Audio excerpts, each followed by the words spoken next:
안녕, 민규쌤입니다.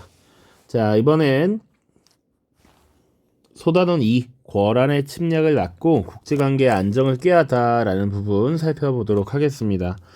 추가로 선생님이 문벌사회 형성이라는 파트를 만들어서 넣었습니다.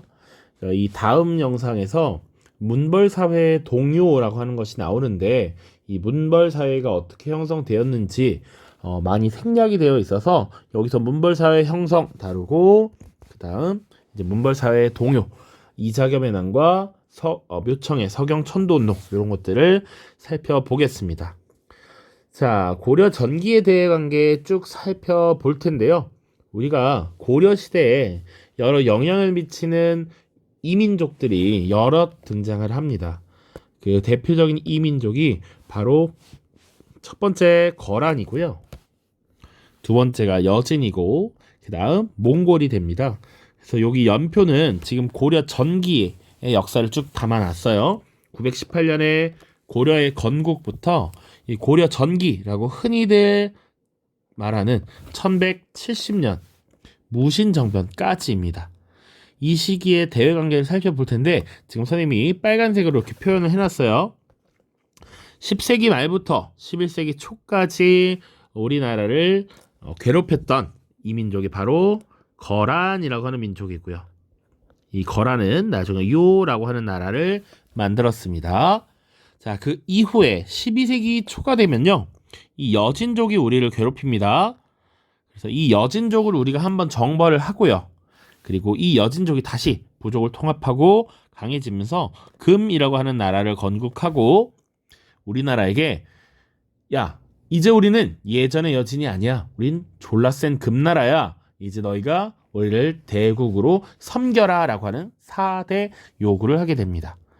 당시 실권자였던 이자겸이라고 하는 사람이 이것을 수용합니다. 그런 것들 우리가 살펴볼 거고요. 여기 연표에는 빠져 있지만 13세기로 넘어가게 되면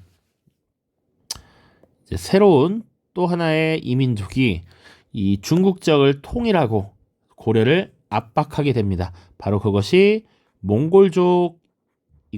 그들이 세운 원나라의 침략을 받고 결국 우리가 이 간섭을 받게 됩니다.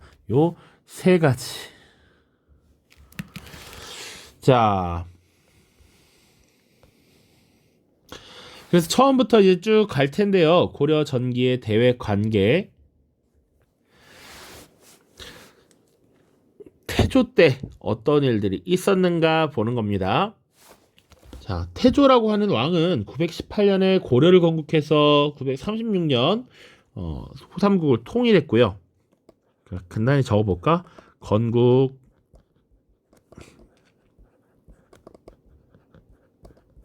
이후에 944년까지 왕위를 유지한단 말이야. 그래서 이 태조는 어떤 대외관계를 보여줬는가?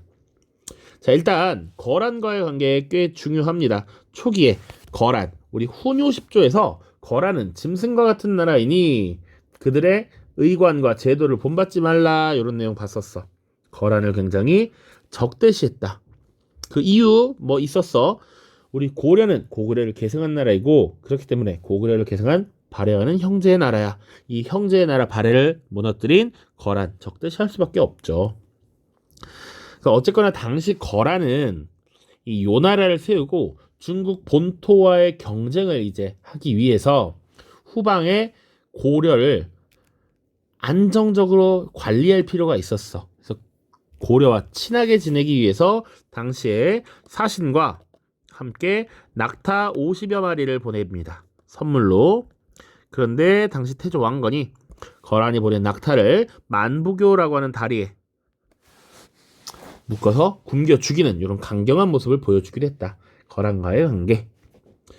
자, 그리고 이후 여진족들과의 관계도 있습니다. 그러니까 지금 옆에도 지도가 있긴 합니다만 이렇게 여기가 고려라는 나라였고요. 보통 여기 이제 거란, 이 동북 쪽에 여진 이렇게 쓰다라고 보면 돼. 그리고 이쪽에 이제 중국이 있겠죠. 자, 여진과는 때로는 회유책을 사용하기도 하고요. 때로는 강경하게 토벌을 하기도 했습니다. 이런 큰 틀이 이후의 왕들에게 계승되었다. 그리고 3대 왕이었던 정종. 사실은 우리가 전기의 정치를 다룰 때 스킵을 했는데 정종 때가 되면 거란군에 대비하기 위하여 광군이라고 하는 일종의 예비군을 편성했다라는 것 언급이 되어 있습니다. 그리고 바다 건너 송나라와 교류를 하면서 문물을 수용했다라고 하는 것. 요게 기본 틀이야. 그런데 이 고려 초기의 외교 관계가 이제 조금씩 변화하기 시작합니다. 10세기 말, 11세기 초가 되면 거란이라고 하는 민족이 이 고려를 침공하기 시작해. 자, 그것인 즉슨 최초에 쳐들어온 시기, 연도 안 중요한데 10세기 말, 대략 설명하기 위해서야 993년입니다. 이 993년의 상황은 이제 이 중국 대륙을 드디어 송나라가 장악을 했어. 그러니까 지금 거란과 송나라가 전쟁을 벌여야 될 시기야. 중국이 주도권을 두고 싸우기 시작해. 근데 거란의 입장에서는 이 송나라와 고려라고 하는 나라가 굉장히 우호적으로 잘 지내고 있기 때문에 전쟁 과정에 고려가 지금 거란을 공격해 올 수 있잖아. 그러니까 상대적으로 더 작은 고려를 먼저 관계를 정리해 놓고 송나라와 맞짱을 뜨려고 했던 것이죠. 그래서 거란이 고려를 침입하게 되고요. 우리 잘 알고 있다시피 외교 담판으로 영토를 획득했다라고 알고 있죠. 서희와 소순영의 외교 담판이 이루어집니다. 이 과정에서 뭐 너희는 신라에서 나온 나라가 아니냐, 그리고 너희는 왜 송나라와는 교류하고 우리와 교류하지 않느냐, 이런 소순영의 이야기에 서희가 그렇게 답했죠. 우리는 고구려를 계승한 나라이다. 그래서 나라 이름도 고려라고 했고 너희들이 갖고 있는 땅 원래 다 옛날 우리의 영토였다라고 하는 것이죠. 그리고 너희들과 교류하지 않는 이유는 동북쪽에 여진족이 깔짝깔짝 대면서 우리가 어려움을 겪고 있다. 그래서 너희가 교류할 수 있는 통로를 안정적으로 가지게 된다면 너희와 교류할 수 있다라고 잘 기지를 발휘해서 담판에 임했던 것이죠. 그래서 요 한반도 서북 지역의 땅을 획득하게 됩니다. 그 땅이 바로 강동 육주였던 것이죠. 그래서 오히려 거란의 침입을 받았으나 영토를 확장하는 이런 모습이 나타난다. 자, 그 다음. 그런데 사실은 이 강동 육주를 고려가 차지하고 나서도 거란과의 관계가 그렇게 막 개선되지 않습니다. 그리고 송나라와의 관계는 지속적으로 잘 유지가 되고 있었던 것이죠. 사실 그래서 거란은 굉장히 불만을 많이 갖고 있었고 어떻게 하면 저 고려를 혼내주지라고 생각을 하게 돼요. 그때 이 고려 내부에서 정치적인 변란이 발생합니다. 그것이 강조의 정변이라고 하는 것이고요. 당시 7대 왕이었던 목종을 강조라고 하는 인물이 시해하고 다음 왕인 현종을 옹립하게 된 사건입니다. 자, 그래서 이것을 빌미로 뭐야 너희 정치적 혼란이 있는데 이거 문제가 있어. 그리고 목종이 우리랑 잘 지내려고 노력했는데 너희가 그 왕을 죽여? 이거 가만둘 수 없어 라고 쳐들어오게 되는 것이죠. 당시 수도였던 개경이 함락되고요. 왕이었던 현종이 나주 지역으로 피난 가게 됩니다. 나주 여기 지도에도 안 나와 있지만 전라도 구석 맨 끝이야. 맨 끝. 나주로 피난을 했던 게 2차다.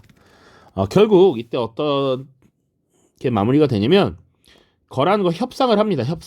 협상을 통해서 왕이었던 현종이 거란의 조정에 들어가겠다라고 하는 입조를 약속하고 거란군이 돌아가게 된다. 거란의 입장에서도 사실은 속전속결로 고려를 정리하려고 했기 때문에 뭐 군량미라든지 이런 보급이 제대로 되어 있지 않았다. 그래서 오래 지속하긴 어려웠고 빠르게 담판을 통해서 다시 이 전쟁을 종료하게 되는 것이죠. 물론 좀 불필요한 에피소드긴 한데 이 약속을 받고 거란군이 돌아가는 과정에서 고려군이 급습을 하는 일이 발생합니다. 어떻게 보면 통수를 친 거지. 그런데 사실 이 당시에는 SNS가 있는 것도 아니고 인터넷이 되는 것도 아니니까 이 협상 소식을 잘 몰랐던 거야. 그래서 고려군이 돌아가는 거란군을 공격해서 섬멸했다. 이런 기록도 있습니다. 이때 양규라고 하는 인물이 활약했다라고 하는 것도 있어요. 조금 TMI, 요즘 교과서에는 없으니까. 자, 그런데 이 현종이 조정에 들어오겠다라고 했던 입조 약속이 지켜지지 않습니다. 그래서 다시 쳐들어온 게 3차고요. 이때 왕 역시 현종입니다. 자, 거란이 재침입을 했는데요. 강감찬이 이끄는 20만여 군대가 귀주라고 하는 지역에서 대승을 거두고 거란군을 격파했다. 그 이후로 거란의 침입이 더 이상 발생하지 않았다라고 하는 겁니다. 그렇게 보면 되고, 이 이후 어떻게 됐느냐? 거란과 송나라와 고려의 세력 균형이 이루어졌다라고 보통 봐요. 이렇게 세력 균형 됐죠? 요것이 지금 거란과의 관계이다. 요 시기 살펴보고 있는 거야. 자, 거란의 침입 지도로 한번 보면요. 1차 침입, 2차 침입 루트를 뭐 무식하게 외울 필요 없습니다. 자, 1차 침입 때는 서희의 담판을 통해서 지금 강동 6주를 획득했다라는 거 보면 되고요. 2차 침입 보시면 점선으로 돼 있어. 지금 수도였던 개경까지 들어오고 있지. 그지? 그래서 당시 왕이었던 현종은 나주도 피난을 갔다. 기억하면 되고요. 자, 3차 보시면 적당히 왔다가 돌아가는 과정에서 이 귀주라고 하는 지역에서 강감찬이 대승을 거두었다. 이렇게 나와 있습니다. 이거 살펴보면 돼. 자, 이렇게 보시면 되고요. 그 이후 여진과의 관계도 한번 살펴보겠습니다. 자, 12세기 초야. 12세기 초 강성해진 여진족이 고려의 국경을 침범했다. 이들은 유목민족이었기 때문에 농사가 익숙하지 않았어. 그래서 때로는 고려의 관직을 받아서 또 혹은 농기구나 곡식을 하사받고 잘 지내기도 했는데 지들이 필요하면 국경을 침범해서 약탈을 하기도 했습니다.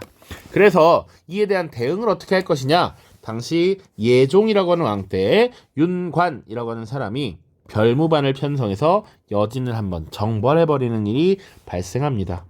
이 별무반 조금 TMI일 수도 있지만 요거는 알고 있어야 될 것 같아. 별무반의 구성. 당시 여진족은 이민족이야. 유목민족이야. 그렇기 때문에 유목민족을 상대하기 위해서는 기병 중심의 편제가 이루어져야 한다라고 해서 신기군, 그리고 보병 중심의 점령군이 신보군, 그리고 승려들로 구성된 항마군 세 종류가 있다. 자, 요렇게 보시면 되고요. 이 별무반이 여진족을 정벌하는 데 큰 역할을 수행했다. 이후에 그 점령 지역에 바로 동북 구성을 축조했다. 주로 이 동북 지역이라고 보시면 돼. 이 지역의 구성을 축조했다가 결국 관리의 어려움 그리고 여진의 요구 등으로 반환하게 됩니다. 자, 그런데 조금 지나면 여진족이 부족 세력을 통일하고요. 금이라고 하는 나라를 건국합니다. 그러더니 고려에게 군신 관계를 요구해. 이제 우리 예전에 여진족이 아니야. 우리는 강한 금나라야. 너희 이거 받아들이지 않으면 우리가 쳐들어갈 거야 라고 협박을 하게 되는 것이죠. 당시의 실권자가 위에 예종이라고 하는 왕의 다음 왕이었던 인종이라고 하는 왕입니다. 그래서 이 이자겸이라고 하는 인물은 어떤 인물이냐면 예종의 장인어른이기도 하고요. 그리고 인종의 장인어른이기도 합니다. 예종의 아들이 인종인데 두 왕의 장인이야. 그 정도로 권력이 막강했던 사람이고요. 이 사람은 여진과의 전쟁 과정에서 만약에 국왕이 사로잡히거나 본인이 사로잡히면 이 권력, 기득권 모두 잃는 것이잖아. 그렇기 때문에 4대 관계를 수용합니다.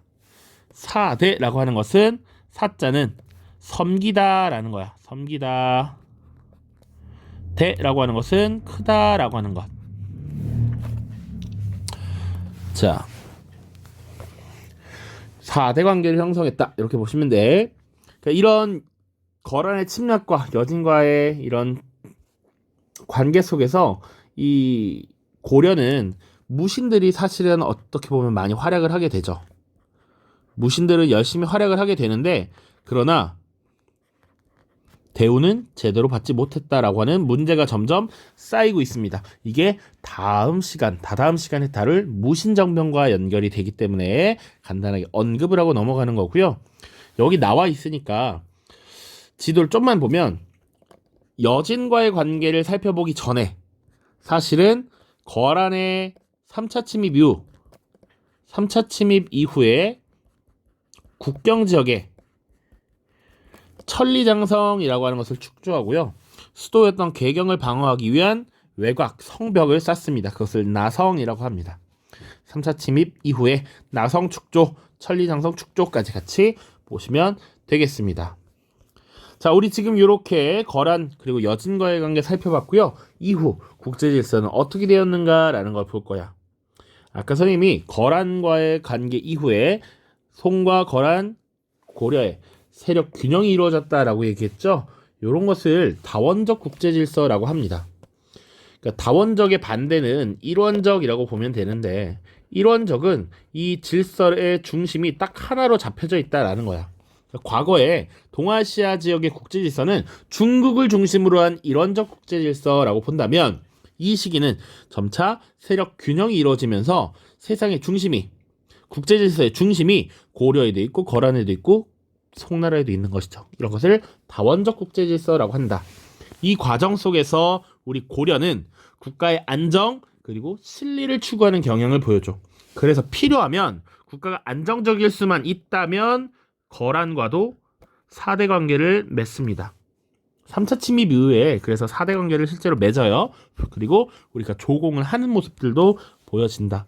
그런데 우리가 거란에 막 굴복했다라고 보는 것이 아니라 이 국제질서의 안정을 위해서, 실리를 위해서 형식적인 이런 관계를 맺는 것이다. 그 속에서 우리는 나름대로 황제국 체제라고 하는 것을 구축합니다. 탐라와 여진족에 대해서 하위 세력으로 편입시키고요. 그 지배층들에게 관직을 하사하고 조공을 받기도 했습니다. 그리고 국왕이 사용하는 용어, 의례, 그리고 국왕의 복식 등을 중국의 황제와 동등하게 정비를 하는데요. 이것을 조금 더 세련된 한자 표현으로 어렵게 표현하면 외왕내제라고 합니다. 이게 근데 가장 심플해. 국외에는 스스로를 왕으로 표방하고 국내에서는 스스로 황제라고 표현한다라는 것이지. 오케이? 외왕내제. 외부적으로는 나는 왕이야 라고 하지만 실리를 위해서 내부적으로는 나는 황제야 라고 표현한다는 것이죠. 오케이? 그 다음 10세기 12세기경 동아시아의 정세야. 지금 이게 흑백으로 이렇게 나와 있지만 최초에는 고려, 송나라, 거란 이렇게 세력 균형이 이루어졌다가 다음 고려는 여전히 그대로 있고요. 이 여진이 금나라를 세워서 수도를 이렇게 옮기게 되지. 지금의 베이징인 연경 지역으로 옮기게 되고요. 이 송나라를 압박함으로써 금나라가 중국의 주도권을 가져가고 송나라는 저 남쪽으로 쫓겨가게 됩니다. 이게 남송이야.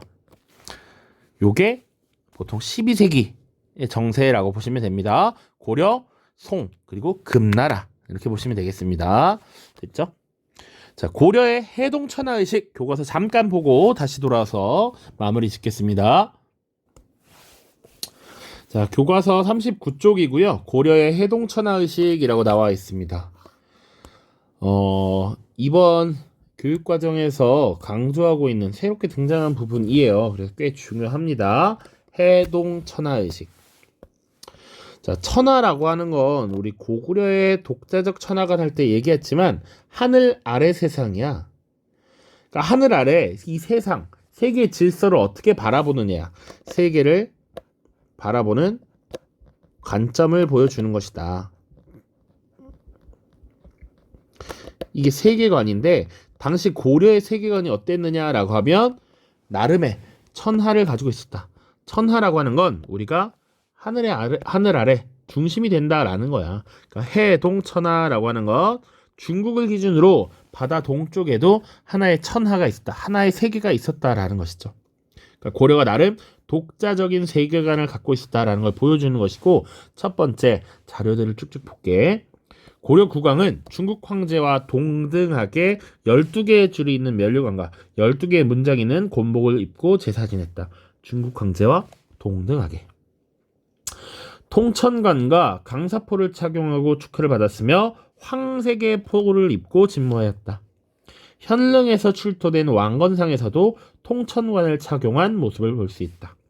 그러니까 이 통천관이라고 하는 것, 황색의 옷이라고 하는 것, 이거 다 원래 중국의 황제가 사용하는 것인데 고려가 스스로를 세계의 중심이다라고 하는 독자적인 천하관을 갖고 있었다라는 것을 보여주는 것이죠. 자료 2번 준풍연호가 새겨진 기와 광종은 즉위후 스스로를 황제라 칭하고 개경을 황도라 하였다. 황제의 도읍이란 얘기야. 스스로를 세상의 중심이라고 여겼다는 것이죠. 그리고 독자적 연호를 사용했다. 그런 기와가 발견됐다. 자, 그리고 자료 3번. 요 자료가 최근 교과서, 발행된 교과서 여러 종류의 공통적으로 들어가 있는 내용입니다. 풍입송이라고 하는 가사. 해동의 천자는 현세의 신령과 부처님이니 하늘을 도와 교화를 펴러 오셨네. 세상을 다스리시는 은혜가 깊으시니 원근과 고금에 드문 일이네. 외국에서 친히 달려와서 모두 귀의하여 사방의 변경이 편안하고 깨끗해져서를 하니 성스러운 덕은 요나 탕임금에도 견주기 어려워라. 남쪽과 북쪽 오랑캐가 스스로 조정해와서 온갖 보물을 우리 천자의 뜰에 바치는구나. 조공하는구나. 조공을 받는다는 거. 천하의 중심이다. 우리가 조공을 받는 세계 질서의 중심에 있다라는 걸 보여주는 것이죠. 그리고 해동의 천자라는 표현, 이런 것들이 당시 고려가 스스로를 천하의 중심이라고 생각하는 해동 천하관을 가지고 있었구나 라는 걸 잘 보여주는 사례라는 것입니다. 자, 이제 마지막으로 문벌사회 형성 살펴보고 마무리하겠습니다. 자, 우리 첫 시간 고려시대 개관 때도 살펴봤던 연표라고 생각하면 돼요. 918년 건국 이후로 1392년 멸망할 때까지인데, 이 고려 사회는 무신정변이라고 하는 것을 기점으로 전기와 후기로 나눈다라고 이야기를 했었고요. 조금 더 디테일하게 4개의 시기로 나누면 지배층, 당시 사회를 주도하던 지배 세력의 구분으로 또 4시기를 나눌 수 있다라고 이야기를 했습니다. 그래서 첫 번째 기억해보자면, 고려를 건국할 때 왕건을 왕으로 추대하고 도움을 줬던 세력들이 고려 초기에 주도 세력이 됩니다. 그 세력을 바로 호족이라고 했었고요. 이 호족의 연합에 의해서 성립된 정권이 태조부터 쭉쭉쭉쭉 해서 주로 우리의 성종까지 배웠는데, 성종 때가 되면 통치체제를 완성하지. 그래서 중앙정치, 이성육부제, 지방행정, 지방관 파견 이런 얘기 했고요. 과거제 이런 것들 실시했지. 그런 시스템이 정비가 되지. 통치 시스템이 정비가 되면서, 완성되면서 이런 시스템에 의해 고위관직을 독점하는 특정 몇몇 가문이 발생해. 그 몇몇 가문이 진짜 많은 권력을 독점하게 됩니다. 그런 가문을 문벌이라고 표현했어. 문벌. 이 문벌 시스템이 어느 정도 완성되고 나서 이 시스템에 의해 고려의 주도 세력이 된 것, 이 사람들을 문벌이라고 표현합니다. 그리고 이 과정에서 사실은 외국의 침입을 계속 받지. 거란의 침입, 여친의 침입 이렇게 받게 되는 과정에서 사실은 무신들의 지위가 크게 상승하고 있는데, 역할은 굉장히 늘어났는데 대우를 제대로 해주지 않아. 그래서 무신들이 변란을 일으켰고요. 이후에는 무신들이 정권을 장악하게 된다. 이 무신들이 정권을 장악한 과정에서 몽골족의 침입을 받게 되죠. 원나라의 침입. 그래서 강화도에 가서 끝까지 항전했지만 결국 항복하고 돌아올 수밖에 없었고, 그 이후에 무신은 몰락했고요. 원나라의 백을 믿고 설치는 권력자들이 등장합니다. 그들을 권문세족이라고 한다. 이렇게 쭉 기억을 해야 돼. 그리고 이 원나라 백을 믿고 설치는 애들, 요게 꼴보기 싫었고, 그리고 고려를 자주적으로 만들기 위해서 공민왕이라고 하는 왕이 등장해서 개혁을 추진했는데, 이때 공민왕의 후원에 힘입어서 등장한 정치 세력이 사실 하나 더 있어. 바로 신진 사대부라고 하는 세력이지. 그래서 고려 말 정치를 주도했던 세력임과 동시에 고려를 무너뜨리고 조선을 건국하는 세력 이렇게 등장합니다. 자, 이렇게 지금 집권 세력, 지배층에 따른 시대 구분을 이렇게 했고요. 지금 우리가 다뤄야 될 내용이 이 문벌이 중심이 된 시기야. 시스템에 의해서 특정 가문이 고위관직을 독점해. 그게 문벌인데 다음 시간에 다룰 여러 사건들이 있거든. 이런 문벌 사회가 문제점이 있어서 흔들리고 무너지게 된다. 그 대표적인 사건이 이자겸에 난 묘청의 서경천도 운동이거든. 그러면 그 전에 우리가 문벌은 어떤 사람들인가, 어떤 세력인가 이것만 정리를 해보자는 얘기입니다. 첫 번째 문벌의 형성 보시면 보통 고려의 통치체제 시스템이 완성되는 10세기 말, 11세기 초에 형성되었다라고 보고 있어요. 출신 보시면 당연히 문벌들은 일부 호족 세력들이 되겠고요. 신라에서 능력은 있지만 성장하지 못했던 육두품 계열의 유학자들이 과거제를 통해서 관직의 승진을 맛볼 수 있게 됐던 것이지. 이때 여러 문벌들이 형성되기 시작합니다. 형성적 특징, 정치적 특징, 경제적 특징, 사회적 특징 보시면 정치적으로는 과거제와 음서를 통해서 관직을 독점했다. 과거제는 시험을 보는 것인데 주로 유학 공부에 뛰어났던 학자들이 주로 중심이 됐고요. 그리고 음서라고 하는 것 중요합니다. 음서.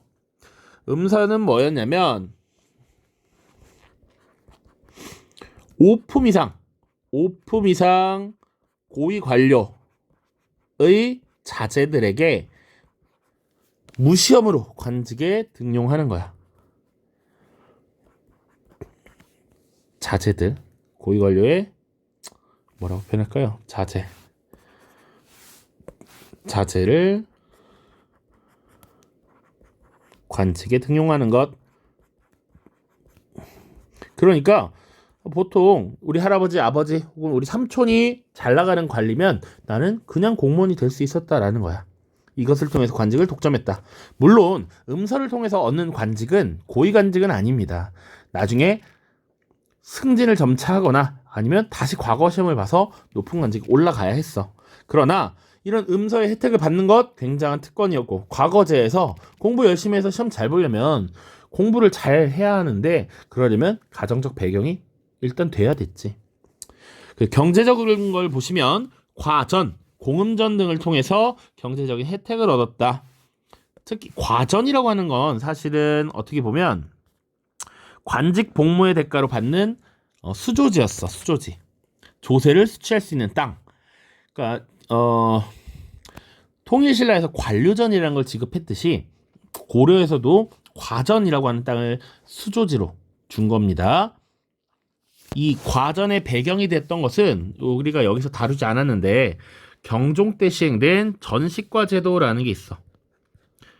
관직 복무와 직역의 대가로 전지와 시지를 나눠주는 토지 제도인데 그중에 관직 복무의 대가로 주는 것이 과전이었고 5품 이상 고위 관료들의 자제들에게 세습 가능한 땅을 주었습니다. 이것이 공음전이야. 고위 관직을 역임하면 이제 세습할 수 있는 땅을 얻게 되었다. 그래서 이 음서와 공음전이 문벌의 형성에 가장 중요한 역할을 했다라고 볼 수 있습니다. 그리고 특정 가문이 고위관직을 독점하게 되는데 그 가문들은 그 지위를 끝까지 유지하고 싶어하지. 그러다 보니까 그런 가문들끼리 정치적인 전략 결혼을 선택합니다. 이것을 정략 결혼이라고 해. 그래서 몇몇 문벌은요 왕실과의 관계를 맺기도 합니다. 대표적인 것이 바로 경원이 씨 가문이야. 이 경원이 씨의 대표가 이자겸이라고 하는 인물입니다. 이자겸. 그래서 아까도 살짝 언급했지만 예종이라고 하는 왕의 장인어른이야. 자기 딸을 예종에게 시집 보냈고요. 그 자식이 인종인데 그 인종에게도 자기 딸을 시집 보내. 그러니까 외손자에게 자기 딸을 결혼하게 하는 이런 근친혼을 시켰고요. 자신의 권력을 다시 강화시켰다라는 겁니다. 이런 문벌의 형성 과정에서 나타난 문제점은 뭐냐면 정치적, 경제적 혜택을 얻게 되는데 이들이 점점 더 인간의 욕심 끝이 없잖아. 이 혜택을 둘러싼 문벌 간의 내부 분열이 발생하고요.